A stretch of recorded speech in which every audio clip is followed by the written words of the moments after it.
Hello there, ladies and gentlemen, and welcome to another episode of Cookiecast. Today on Cookiecast, it's the Darkest Timeline podcast, so you got me for the day. There'll be movies, there'll be games, there'll be gym talk, and then something else from the week, I'm sure. So here we go, Cookiecast, the Darkest Timeline podcast.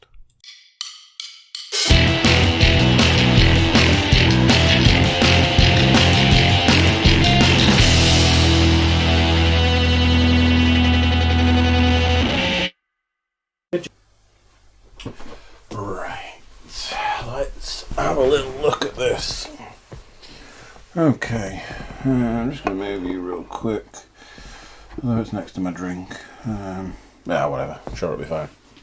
Hello, good morning, afternoon, evening, whichever one of those. Sorry, I just blew your eardrums out there by moving close to one of the microphones.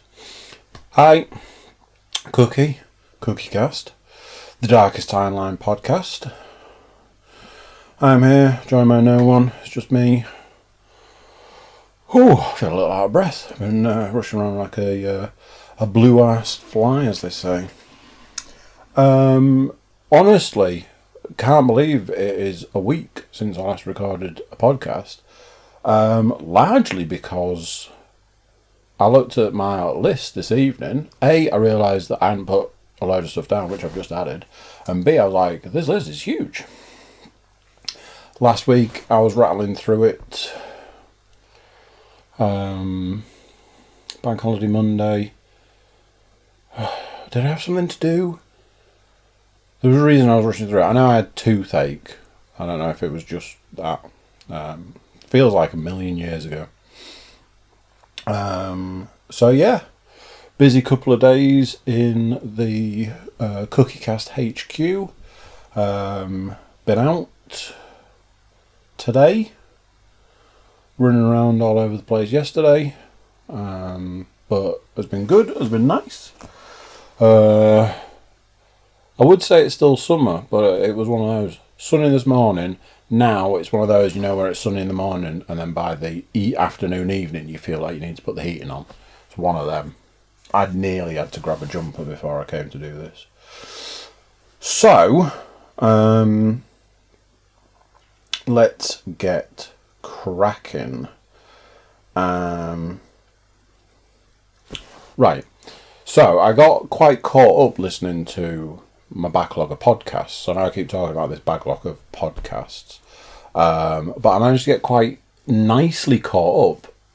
Listened to everything that Bill Burr had, listened to all the Joe Rogans I had, listened to Harmontown, Mark Maron,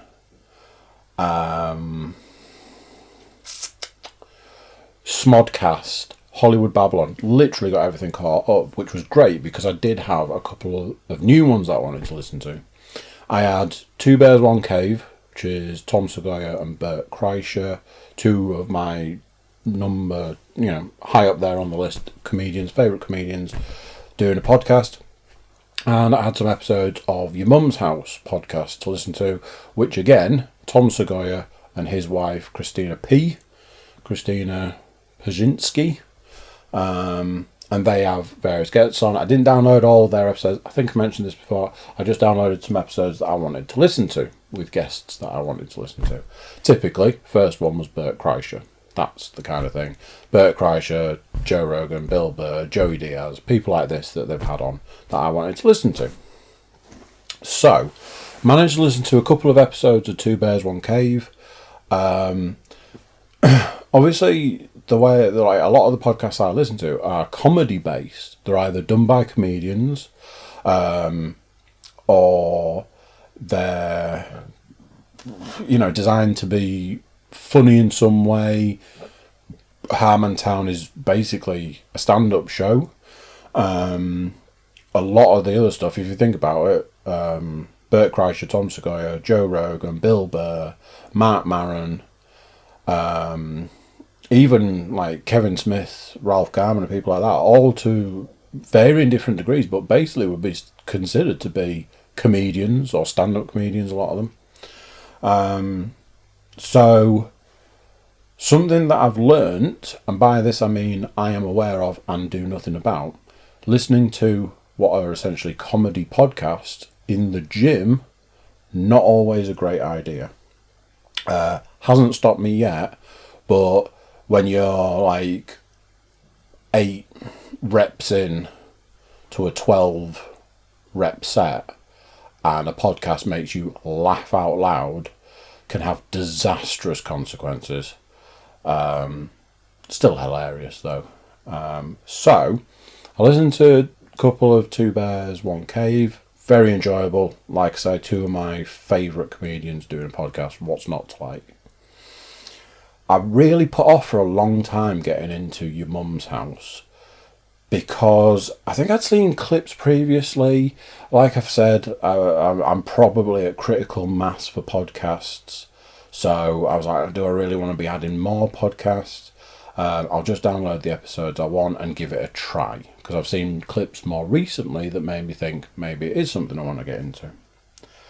I've listened to 3 episodes of Your Mum's House so far. So this is, like I say, Tom Segoya, Christina P. Bert Kreischer was the first one that I listened to. Joey Diaz was the second. Bill Burr was a third. I might still be listening to the Bill Burr one. Let me give you... I am still listening to the Bill Burr one.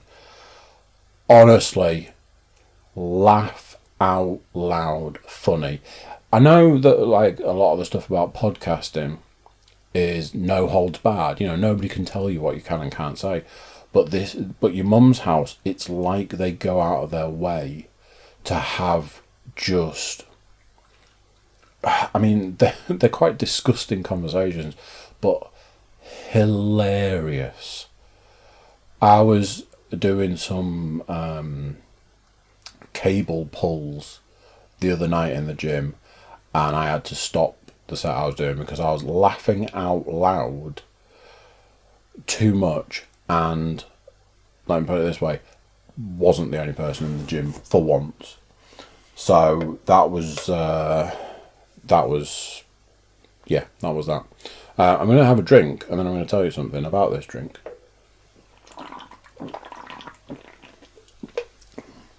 Mr. James Panas very kindly brought me a gift the other day. A 4-pack of energy drinks. These cans are like the monster ones, but they're Tesco's own. And they are great. I drank the first one the other day, and it honestly felt like in a Dragon Ball Z style, like a powering up kind of thing. As I was drinking it, I was powering up, and I was just like, oh yeah, boy. These things are great. Yeah, Tesco's own. I'm used to Asda's own. But yeah, big shout out to James Panas for bringing me amazing energy drinks. So, again, as always, if you're looking for a podcast that isn't Cookiecast, which, I mean, really, why would you be? But if you are, because, you know, I don't know. But if you are, and you want to laugh at disgusting things, check out Your Mum's House. They're great episodes. I'm really enjoying it. I like finding new things that I then really enjoy.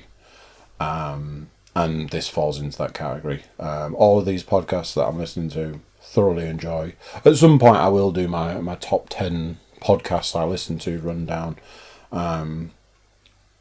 But the thing that's put me off is I'm not overly sure how interesting that is. Don't know. Anyway, on my list is still to talk about cutting my hair. Still haven't come across a podcast where I've talked about it. If I start running into the ones where I go, have I talked about cutting my hair off?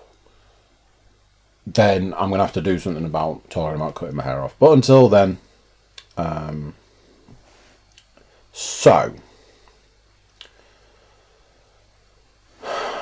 a couple of things. You know that I'm trying to not bitch as much. I don't find it a very attractive quality in a podcast, dear.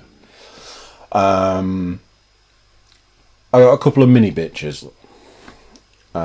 So, the last we spoke, I had toothache. I'm not going to tell you that has changed, other than the fact that I don't have actual toothache anymore. I have tooth itch now. So, last we spoke, it was bank holiday Monday. I had toothache all weekend. It was that bad I had to take painkillers. I know, it was that bad. Like I've said before, anybody who knows me knows that that's a big thing for me to take painkillers. Anyway. So, the last I spoke to you guys was Monday, the day before I could ring the dentist. Phoned the dentist Tuesday morning. I think it was 20 to 9. I'd sort of missed the 8:30 ringing. I had a situation at work. Phoned the dentist. Hi, I think I need an emergency dentist appointment. Oh, right, okay. Tell me about what the situation is. I was like, I had toothache all weekend. I'm in agony. I've taken painkillers and I'm in a lot of pain. Right, okay. I'll call you back. I'll speak to a dentist and call you back. That's fine. It's perfectly fine. So I had a call back, but I missed it because I was walking back to work. Rang them straight back. Hi, it's me. You've just phoned. Oh, yes, we've got you an appointment for 10 to 10. This was at... I think this was at 20 past 9. So I've got to get from work to the dentist, which at that time of day is probably a 15-minute drive and a 10-minute walk. So it's going to be cutting it fine. My boss wanted a quick chat about some work and a couple of other things. Did that, shot out the door, jumped in the car. No, walked to the car, jumped in the car, drove to town. Panic in the whole way because I wasn't going to make it. Put a ticket on the car. Frog marched to the dentist. Screeched in at like 10 to. Hi, I'm here. Dentist appointment at 10 to. Let's do this. She's like, just need to check some details with you. Right, okay, it's 10 to. Is this still your phone number? Well, you rang me on it moments ago. So let's go with yes. Are you still at your same address? I am, yes. Okay. Go and sit in the waiting room. Alright. So this is 10 to 10. I believe they open at 8:30.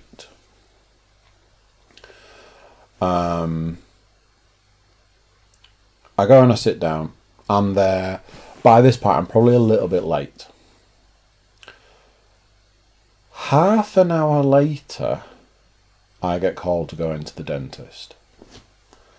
Now, I understand doctors and dentists and all of these kind of people, you know, their appointments run over, they have this.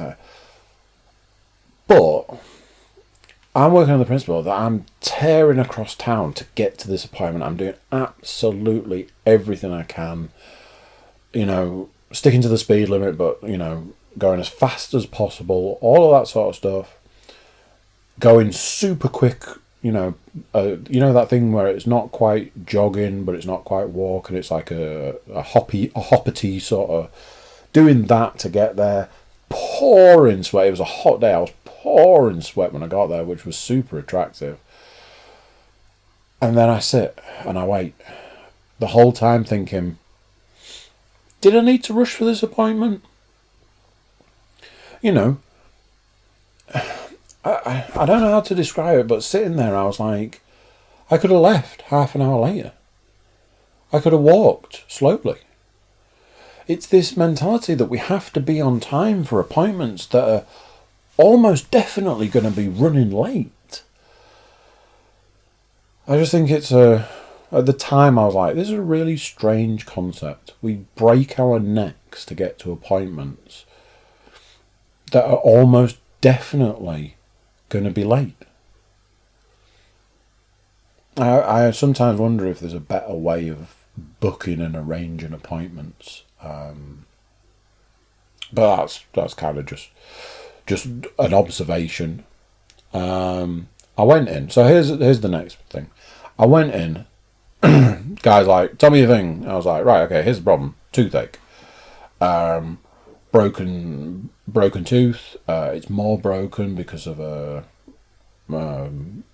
possibly a poorly done repair. Who's to say? Did you mention this when you came last time? I definitely did, and nobody seemed to give two shits about it. Oh, okay. So I'm like, this is the situation. Right, we'll do an x-ray. This seems to be the standard. We'll do an x-ray. Okay, cool. Bite down on this. That one always baffles me. Here, you've got toothache. It's excruciatingly painful. Bite down on this. Okay. So I bit down on the thing. They run out of the room, do the x-ray, come back. Oh, well, just take a few minutes. So the guy starts asking the dental nurse, where's the x-ray? Oh, well, I sent it. So where is it? If it's not here, where is it? The guy's sitting here, where's the x-ray? Eventually, me and the nurse end up talking about bank holiday weekend. I'm going, yeah, I had a good one, apart from, the toothache. She's like, so it was all right then.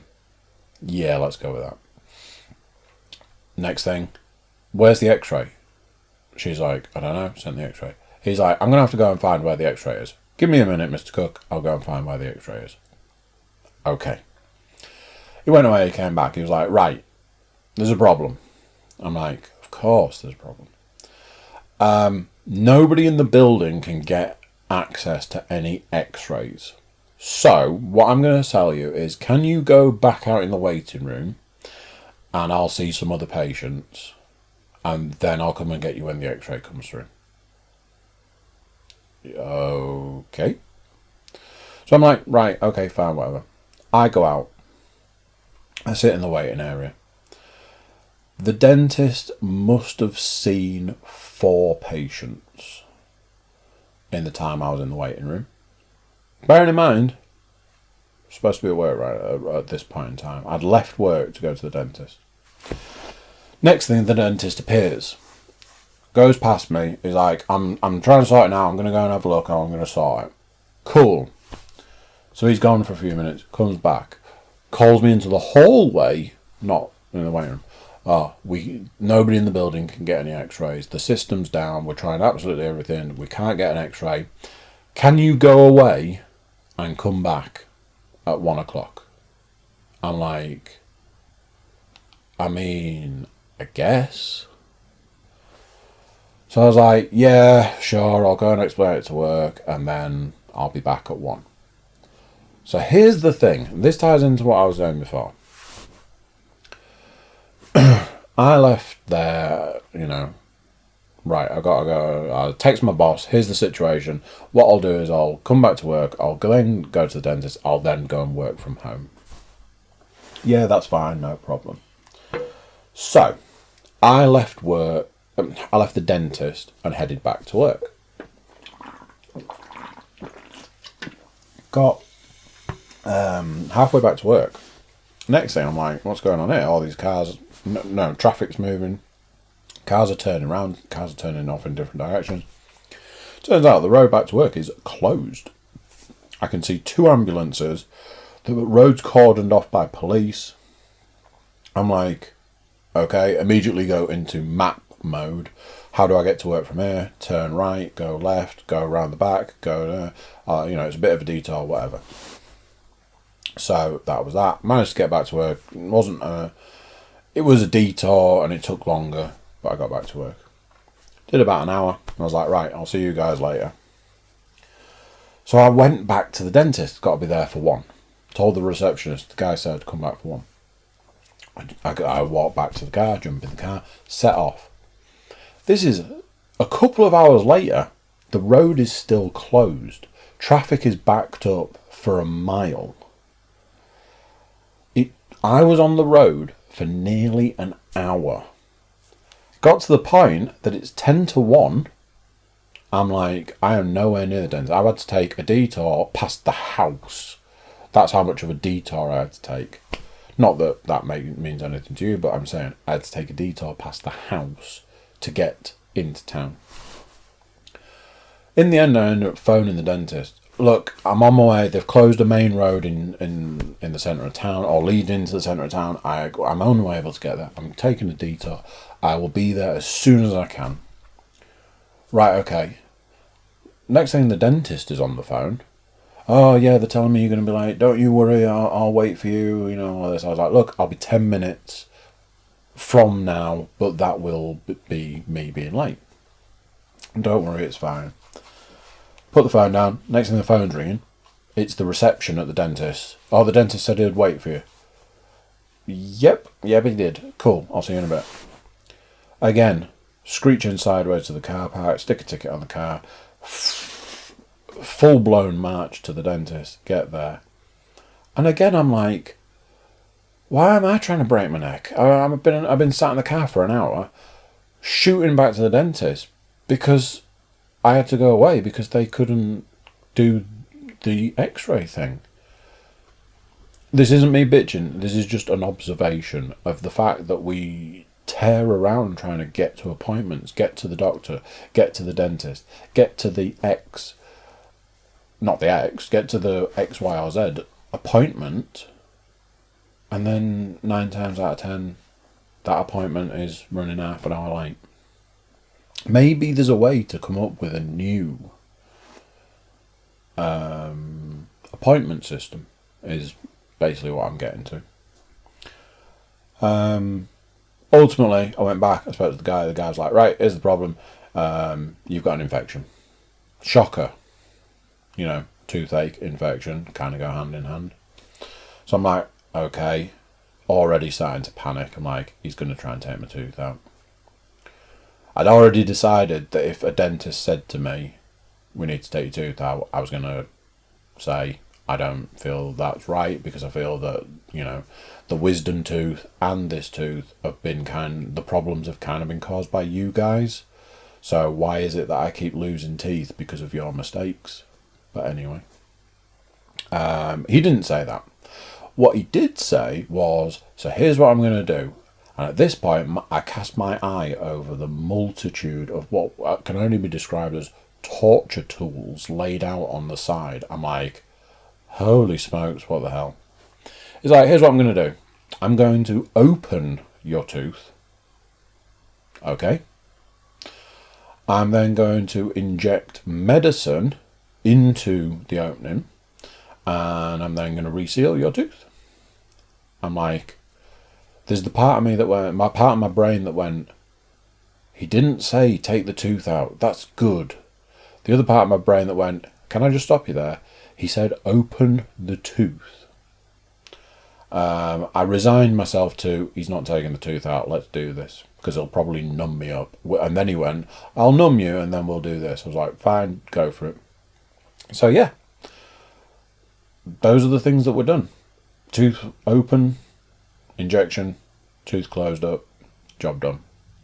I walk away.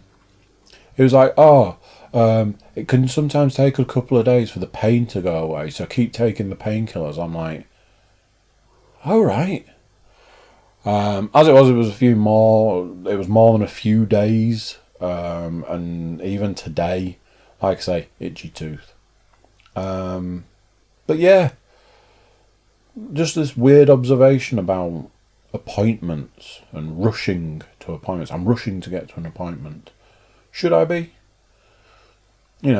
Unforeseen circumstances is a phrase that I've seen recently. I just wonder if there's a better way to do appointments. If the people booking appointments should say, I need to book an extra 5 minutes at the end of each appointment, because you never know. I know that doctors got super strict around appointments. You've got 15 minutes and no more. But then apparently that made no difference to the fact that I was always sat waiting for half an hour. Anyway, I'm not bitching. It's just an observation. Speaking of not bitching and observing things, I've been into a couple of places recently. I spoke about this on a previous podcast, but I saw something today, and I was like, it's something that like pet hates. Like, I have like pet hates. I have a lot of pet hates. Children that are too big for pushchairs really winds me up. I don't know. It just really winds me up. So something else that I'm a bit like, this is starting to A, wind me up, and B, I'm starting to see massive reasoning around why this shouldn't be a thing.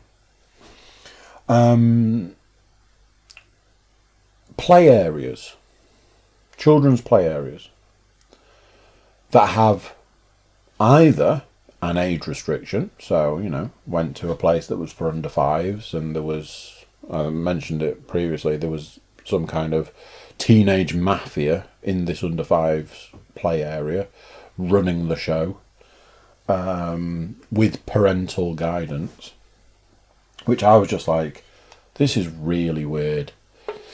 So there's that. So there's that. Then there's like a soft play area. Now, when I hear the words soft play area, I think little kids. Little kids need soft play.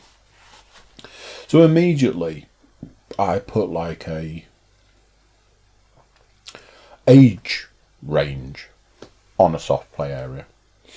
So, if you're 2, 3, 4, 5, probably fine. After 5, it gets a bit sketchy. If you're like a small 6-year-old or a small 7-year-old. That's that. However, if you are 10 plus, or if you are nearly 6 foot tall, maybe the soft play area isn't for you. And I get it. I do get it. I understand that children see a play area and go, I want to go and play. But what generally happens is, if you've got an older child or a bigger child or a child that might necessarily not need to be in there, bigger children are bigger, so there's a larger mass. So like if they fell or if they bumped against something, they might cause a little bit more damage to either themselves or others. They're generally a bit more boisterous, I suppose is the word. This is not boys, this is boys and girls, but a bit more, I don't want to use the word aggressive, a bit more dangerous in their play. Reason I'm sort of saying is I've observed various things where you've got these much older, much larger, taller, bigger, older, more aggressive children in soft play areas. I saw what was essentially a baby in a soft play area today. And children in the age range that I'd expect, 2, 3, 4, 5 sort of area. Then I saw older children that are 10, 11, 12, possibly even older than that, and they were tearing the place up. I don't mean they were like ripping the floors up, I mean they were dominating this play area, which little kids don't need. The baby certainly didn't need it. I mean, there was adults in there before long. It was like, yeah, you go and play, with your parent. There was a kid in there, and he was nearly as tall as me. Immediately, I'm like, you do not need to be in a soft play area. And then he proceeded to try and find the single most dangerous thing he could do in a soft play area, which was using a soft seesaw, essentially, to ride down a soft slide. How long do you think it took before another child, a younger, smaller, less capable child, went, oh, that looks fun and super dangerous, I'll try that as well? Obviously, there was a point where his parent turned up, and was telling him to not do the multitude of dangerous things he was doing and hurting the children that he was hurting because he was too big and he was flailing around. And all I could think was, how about instead just take the child out, or don't even let him go in there? Pet hate has to be children that are too old for play areas. I don't even know if it's a valid one. Up till today, I'm like, it was just a bit of a pet hate. I was just like, I don't like to see that, you know. I've been places where there's under 5s play areas and over 5s play areas. To me, that's a clear distinction. But no, you know. But what I observed today was, well, hang on a minute. This is very dangerous. This child is a danger to the other children. This child is a danger because this child's promoting dangerous play. And how many children got hurt in the process of what was being done? It was dangerous. That ended up being my issue. It was dangerous play. Not bitching. Not bitching. Just an observation. Another observation is self-checkout machines. Now these things do fuck me off. So, I use the self-checkout machines a lot. I like to be in and out. I go to the self-checkout machine. So the process is, you scan your first item. So I go to the card one, pay by card. Scan your first item, beep. Put it on the weigh-in bit, cool. Then the machine stops you from scanning anything. Okay. Then it asks you, then it says, oh, you can only use cards for this machine. Are you okay to proceed? So you've got a yes or a no option. So you press the yes option and nothing happens. Then you press the yes option again and nothing happens. And it's got to the point now that I then proceed to press the yes option about 90 more times in quick succession. And then eventually it goes, all right, okay, you want to do that. Cool, you're fine with that. Okay, let's carry on, shall we? So I then beep the next item, put it in the weighing thing. Beep the next item, put it in the weighing thing. Beep the next item, put it on the weighing thing. Right, now I'm ready to pay. So I press the pay button, which does nothing. Then I press the pay button again. No, nothing happens. Then I press it again. Guess what? Yeah, nothing happens. Then I press that button 90 times. Then it goes, oh, okay, you want to pay. How do you want to pay? I want to pay contactless, please. Like, one more time. I want to pay contactless. Okay. Just remind me how you want to pay. Just press that button again. Holy fucking shitballs. Do what I am asking you to do. Yes, I am okay to use the card machine. That's why I came to it. Yes, I expect you to scan our stuff through a little bit quicker. I want you to let me pay when I want to pay, and I want you to know that I want to pay contactless in some kind of timely manner. Please. And then, okay, you want to pay contactless? Cool, I've got it now. I know what's happening. You use your contactless. Okay, beep. Cool. You then have to wait for it to print the receipt. Okay, I'm printing the receipt. Here it comes. Here's your receipt. Thank you. I then go to pick up my items, and the self-checkout machine verbally says, please take your items. And then we'll, every few seconds, repeat this until you have left. The audacity of these machines is unbelievable. I'm going to take 90 times longer than is necessary to complete your transaction, yet the moment that transaction is complete, I'm going to tell you 10 times to take your items and sod off. It is a joke. Just thought I'd get that one out there. Right, okay. There's all the bullshit done. Let's talk some movies. I have watched 2 movies this week. I don't know if that's necessarily true. I've reviewed Bumblebee. Okay. No, that was last week. Alright, cool. I've watched 2 movies this week. Currently watching a third one, but I haven't finished it, so I can't review it.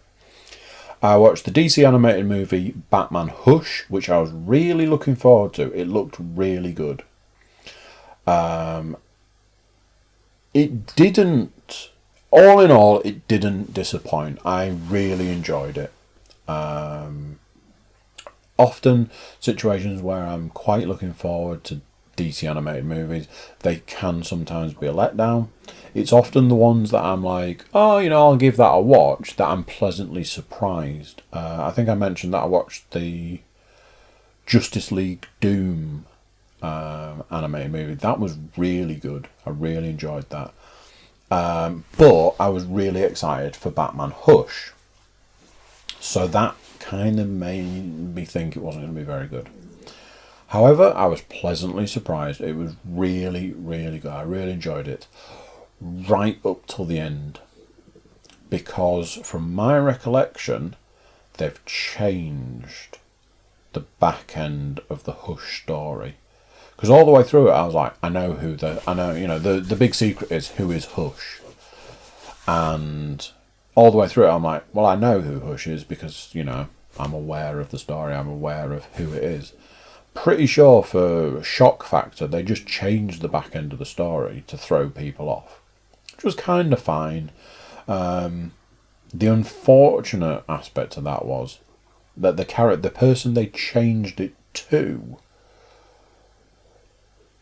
really didn't fit that persona. So I was a bit like, oh, you've done that. Oh, that's not the way I would have done it. Obviously, going for like shock value, which is kind of okay, but yeah, I was a bit like, oh. So a little bit of a letdown right at the end. Other than that, great film, really enjoyable. I do enjoy for example, like when they do, this is a Batman story. It's Batman characters in, Poison Ivy's in it, Catwoman's in it, Nightwing's in it, but then Superman's in it. Only very briefly, but I like that sort of thing, like that sort of extended DC universe. It was good. I would certainly rate it. If I had to score it, it'd be like an 8 out of 10. The DC animated stuff, I don't care what anybody says, the DC animated stuff is really good. It's been one of those things that's sort of quite puzzling for a lot of years. That is, how is it that the DC animated world is so good, yet the DC movies have been, up until recently, quite bad. I'm not saying they're all bad, there are good DC films, and one of my favourite current films being Shazam. But, DC animated stuff is generally consistently quite good. I remember Ed showing me a thing which was, I think it was like a box set of 30 DC animated movies, and I was so tempted to get it. It was everything they'd done up to that point. I think it was quite expensive though. Yeah, so I watched that. That was good. I enjoyed it. From Harriet's recommendation, well, Harriet and Mike, but certainly Harriet's recommendation, I watched The Accountant. Recently gone on to Netflix. I remember seeing a poster for it years ago and was like, it's Batfleck, not overly interested. I'd known that I was aware that a couple of people were like, oh, it's quite a good film. And then Harriet and Mike came around, and Sky, and Harriet was like, oh, we watched the film the other day. Watched The Accountant again. I was like, oh, is that actually any good? Yeah, it's really good, really good. We really enjoy it. It's a really good film. oh, I think somebody was like, oh, what is it? What's it about? And it's like, oh, it's a guy who's like got autism, so he's using his autism to be an accountant, but he's also a hitman. And I'm like, well, half of that sounds good. I have these weird issues with Ben Affleck. I think if he hadn't been cast as Batman and hadn't played that role, I think I'd have a bit more time for him. He did okay as Batman. I'm not saying it was the worst decision anybody ever made. But if it had never happened, I'd have been probably a little bit better with all the Ben Affleck stuff. Anyway, I put it on, and it was one of those films where it started, and I was like, oh, Ben Affleck's in this. Shocker. But then there was people in it. I had no idea who was in it, so that was probably why I was surprised. That John Bernthal, John Leguizamo. No, John Lithgow. John Leguizamo was not in it. John Lithgow was in it. John Lithgow was in it. The girl from Pitch Perfect, and I've seen her in a few things recently. I think she did a voice in an animated thing as well. She's in it. Can't think of her name. I think is she an Anna? It's been bugging me for a few days, so I'll just quickly look it up. Sorry, again, should have probably done the research on this one. Yeah, Anna Kendrick. Probably should have known that. Anyway. She was in it. So yeah, actually really enjoyable. It was another one I had on in the gym, so I didn't have any sound on. But I did have subtitles. Didn't feel it was overly lacking the sound. Watched it. Really enjoyed it. It was a good film. Couple of twists and turns here and there. Kind of. J.K. Simmons is in it. There was a lot of people in it. Enjoyable. It was an enjoyable film. Again, probably an 8 out of 10. A good recommendation from Harriet. Cheers for that, Harriet. It's on Netflix for all of you Netflix subscribers. Give that a whirl if you're into action with your autism or autism with your action. Either way, give it a go. Right then. Let's talk some games. I've had a bit of a mixed bag with games recently. So as you're aware, I'm super current on my game playing, and I was playing The Witcher 3. I don't know how much I'd said about it. I finished the main game. The back end of the story is really long in the tooth. I think I said that last time. I started the first DLC, which is Heart of Stone, and it started out great. I was like, yeah. Geralt gets a couple of new scars.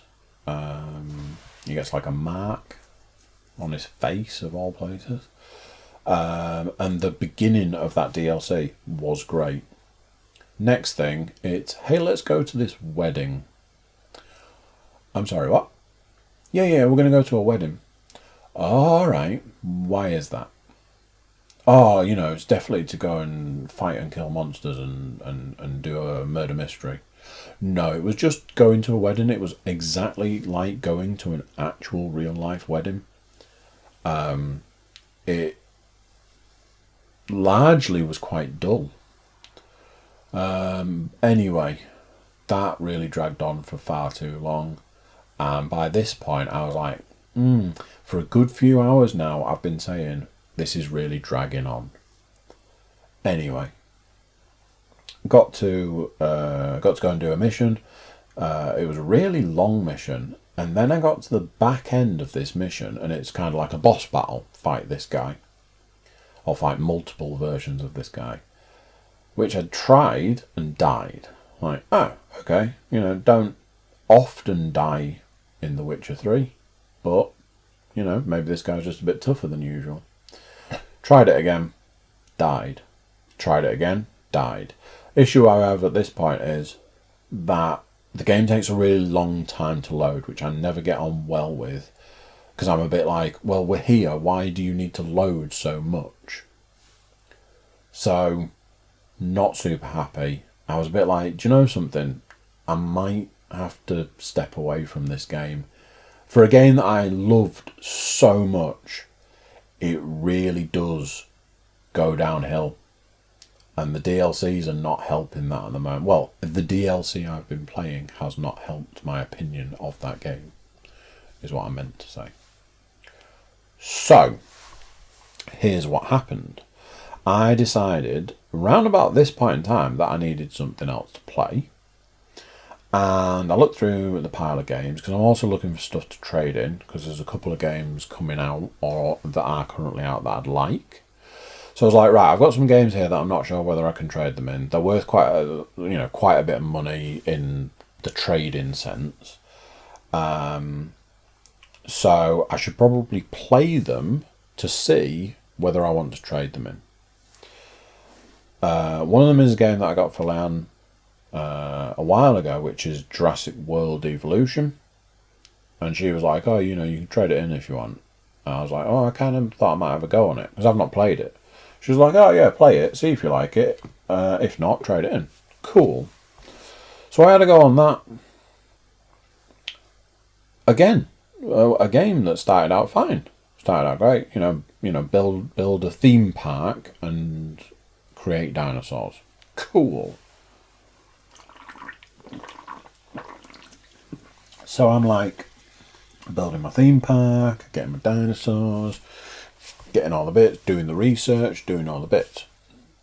Cool, this is alright, I can play this for a bit.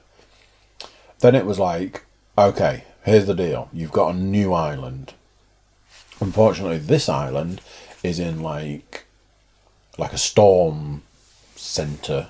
So that it gets a lot of storms, which means you get a lot of damage to your facility. Also, you've not got a lot of money on this island. Why the money's not transferable, I've no freaking idea. So I got there, I had to repair a load of stuff, and then, try and build it back up, try and earn some money to get yourself out of debt and stuff.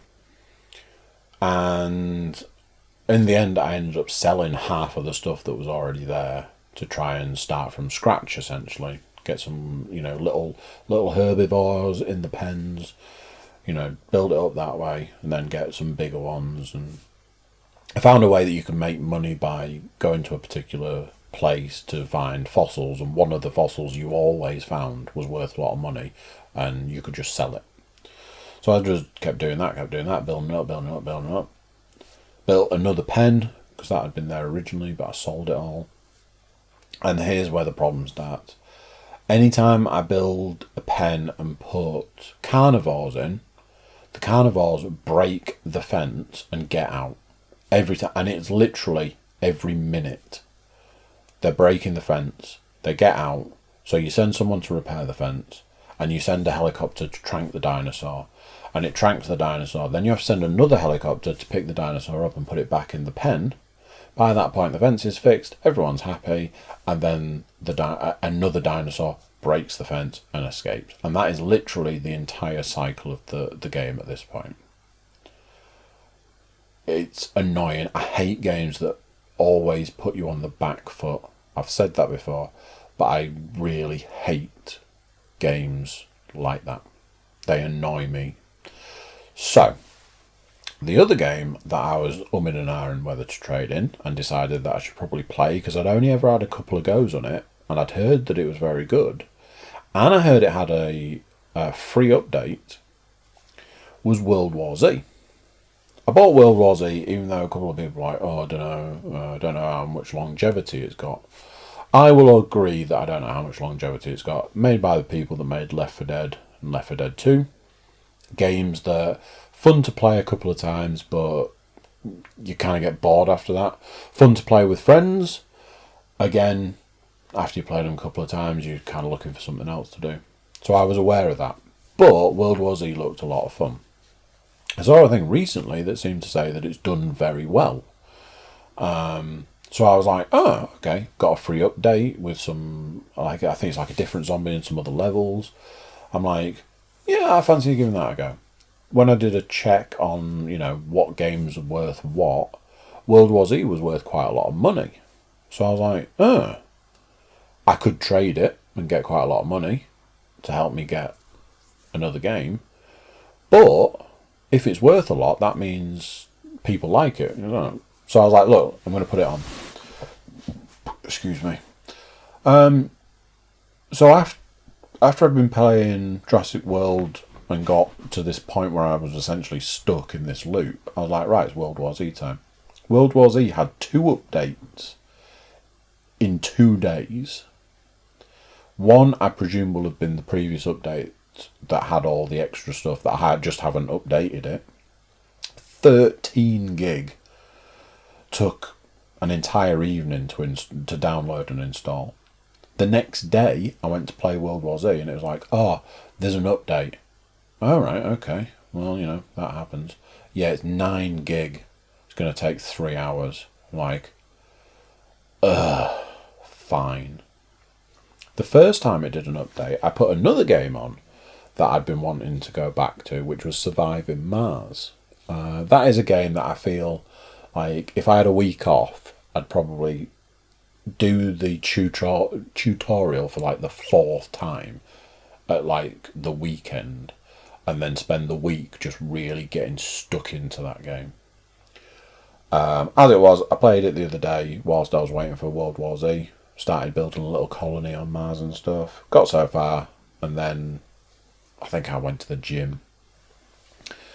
World War Z, I've played all of the first country. Each country has 4 episodes. You have like a team. There's you and 3 others. Obviously those can be friends or AI. I find in these games the AI is generally quite good. I'd already done the first country. So the other night I tried the second country, which was Moscow. I think the first one was the USA. Moscow. Got stuck on one level. I basically died, and then I did it again. Died again in the same place. And a third time was the same. So I came off that one, went to a different country. Oh, did I turn it off? Yeah, not sure on that one. No, I must have gone to a different country.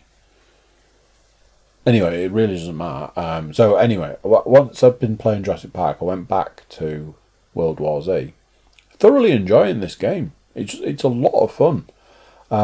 It's Left 4 Dead, but it's third-person shooter. It's zombies. They do the stuff out of the movie where they climb on top of each other to get up to higher ground. It's a lot of fun. If I'm honest, it is a game that I'd quite like to play with other people. I think the AIs in these games are quite good. They'll heal you when when you're down and stuff. But it's a game I'm really enjoying. I honestly don't know the longevity. I might play it for a few more days and be like, yeah, I've kind of done this. But at the moment, I am enjoying it, and I'll put it on later this evening and do another. That is one thing. You need to know that you've got the time to play the levels, because I think they can take about 40 minutes to do a level. But well worth it, a lot of fun. I finished the Moscow country, so I've moved on to Tokyo now, which is the last one, and I've done the first episode of being in Tokyo. Got some cool guns. I've leveled up quite a bit. Got some cool guns, like a big AK-47 that's gold. It's got an extended clip, and it's good for shooting stuff. Yeah, that is a game I am enjoying. And like I say, at some point in time, I'm going to get back to playing Surviving Mars, and really get stuck into that game. So that is it, I guess. I think I've probably rambled. It's probably the amount of energy drinks I'm drinking. Last, as always, update you guys on the gym progress. The diet has been going well, and the gym has been going well. I'm going to the gym on average 5 times a week. I didn't go last night. I had a rest. but did go the night before, and the night before, and the night before. It's Monday today. I didn't go Sunday night, but I went Thursday, Friday, Saturday. Didn't go Wednesday because it was football podcast.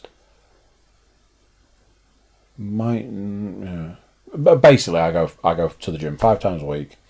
I've been trying different things with my running. Recently, I've been struggling with running. Not like aches and pains and things like that. Just getting through the run. Very much in that position of how the hell did I used to do 5k on a Saturday morning? How the hell did I go and do a 10k? I did 2 10ks in 2 days. I know for some of you that's not a lot, and for others that is a lot. For me, right now, I cannot get my head around the fact that I have personally done that. I am struggling with the running. The other thing that I'm really struggling with is I'm finding it quite doable to really stick to the diet, and I'm finding it quite doable to go to the gym. I'm not losing any weight, and I'm really I need to see results. I could not do these things. I could not be on the diet and just eat kind of normally, and I could not go to the gym and be on a kind of normal diet to not see results. I would be more than happy to do that, but that's not why we're here, and that's not why we're doing this, people. We are trying to lose some weight, trying to lose a lot of weight, and we're trying to get fit and healthy, and we're trying to, at this point in my life, I'm trying to extend my life. Because where I was, maybe 6 months ago, was going to put me in the grave very, very quickly. And certainly, where I was 4 years ago, I probably wouldn't have been here now if I hadn't done something to sort myself out. So that's what we're talking about. We're trying to extend our life at this point in time, be here for the people that matter. The weight isn't going down, and I read a lot about it, and there's the whole, oh well, if you're working out a lot, it's probably muscle weighs twice as much as fat. Don't give a shit. Admittedly, I've upped my weights quite a bit in the last couple of weeks. I've doubled my barbell weights in 2 weeks. I've increased dumbbell weights. I've increased curly bar weights. I've increased tricep weights. I have increased the weights, and I'm running, 5 times a week, and I'm doing 3-4k each time I go. I get that might mean I'm putting mass on. I know that my body shape has changed, but I am not losing weight. So today is the last day of this situation, and tomorrow I need to assess exactly where things are going wrong. Something's going wrong somewhere, because there is absolutely no humanly possible way that somebody can do what I am doing now and not be losing weight. It's not possible. You can't eat the diet and go to the gym and absolutely slog the guts out in the gym to not lose the weight. So there's been a couple of things that I've looked at, a couple of suggestions that have been made that I'm going to look at, and I'm going to try and plug the holes essentially. So as always, I'll keep you guys updated whether you like it or not. Fingers crossed we'll see a change in the weight soon. Again, the biggest thing is I want to get back to working out properly. I know that the working out is working in the right areas, but there could be more, and that can't happen until I start shifting some of this weight. So yeah, anybody out there that knows health and fitness and stuff like that, want to give me a shout, give me some pointers. I'm open to anything. So yeah, that is my final point for the day, and rather than rambling on, I'll say to you guys that I'll see you later, And yeah, bye for now. Bye. So there you go, what do you think to that? Another one done. Another one in the bag, another week gone, another week closer to whatever you're looking forward to. YouTube watchers, make sure you're YouTube subscribers. Drop comments, likes, shares, all of that. Everybody jump over to Cookiecast.com. Check us out over there. Check out what we've got going on social media-wise, emails, things like that. So there we go, another one. Till next week, I'm going to say bye, and I'll see you then. Bye.